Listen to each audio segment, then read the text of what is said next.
Welcome to the Balance Sheet blog where we talk about numbers in order to get your capital right.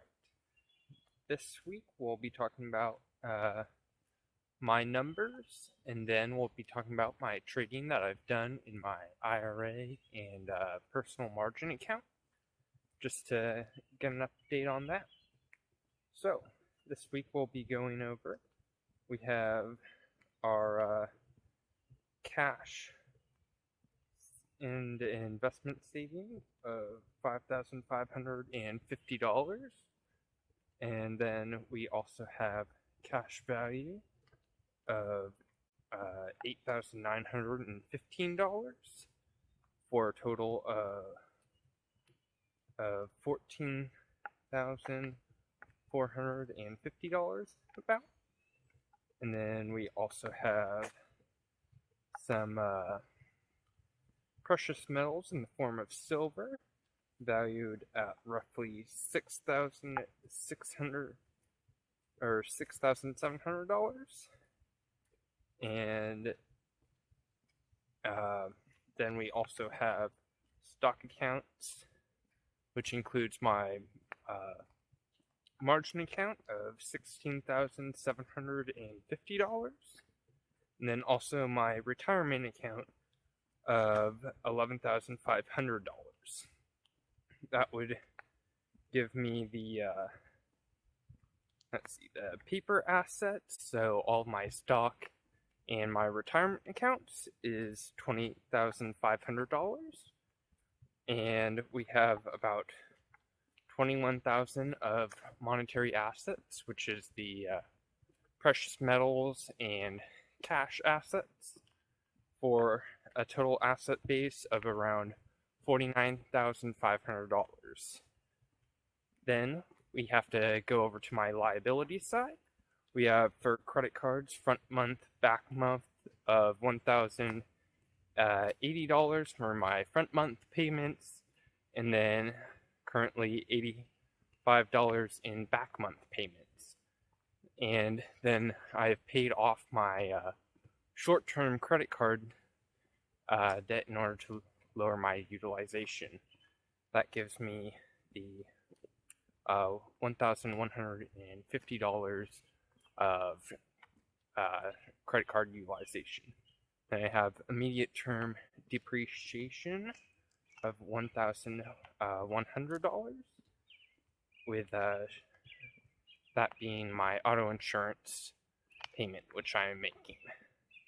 Then we have short-term depreciation of about $300, and mid-term depreciation of $150, long-term depreciation of $8,300, with capital formation in the form of what I need to have saved to make my life insurance payment next year of $1,700, with reserves of $3,500. That makes my total liability of about $16,000. And then from there, we have a net worth of $48,000, $48,250 about, and then a net worth after all of my liabilities of $33,150. Going over to my reallocations, I need about $2,000 of short-term cash, so I will do that by liquidating my no-penalty CDs or waiting another day and getting my paycheck, or not one day, but 3 days, getting the paycheck in there. And then for my short term, I have about $2,600 of excess reserves, and midterm about $2,300 of excess reserves. My long term, I need about $2,900. That gives me about $100 of excess reserves in total. And then we'll come back in just a little bit for my trading vlog. Okay, next let's talk about my trade journal. Over the last couple weeks, I put in a few trades in 2 underlines, the first being NRZ. I own this company in my retirement account because it is a mortgage REIT, so it pays a very high dividend that is ordinary dividend and not qualified. So I don't want to take my ordinary income tax on that. On the 28th, I sold the $8 NRZ strike call for $55. So I owned the shares and then sold a covered call against it, collecting $55 in premium. Then on June 1st, I closed that call for $35 for a $33.70 profit in my IRA. I was using the exact same capital that I would normally use to hold that stock.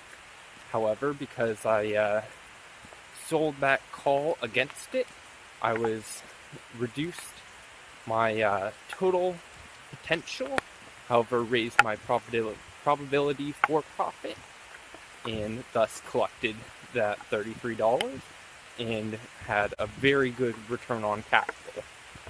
I also, on the 2nd then, sold the $9 Sandstorm Gold Strike, a gold royalty company, in my margin account for $30.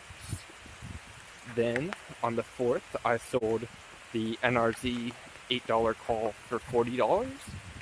Unlike the first strike, which was longer dated, this one only had 17 days to expiration, whereas the first one had over 50, so it was much greater risk. And then, on the 4th, I also closed that Sandstorm Gold call for $15, giving me a $13.70 profit in just a few days. And then on the 11th, I closed that NRZ call for $25 for a $13.70 profit as well. The NRZ had a huge move in which it nearly reached $9, and if it had expired at $9, then I would have had to sell my shares at the $8 strike price, and thus the person buying those calls would have made over $100. However, I collected $40 or 40 cents in premium per share, so that $1 move was offset, and I would have only lost 60 cents if that happened.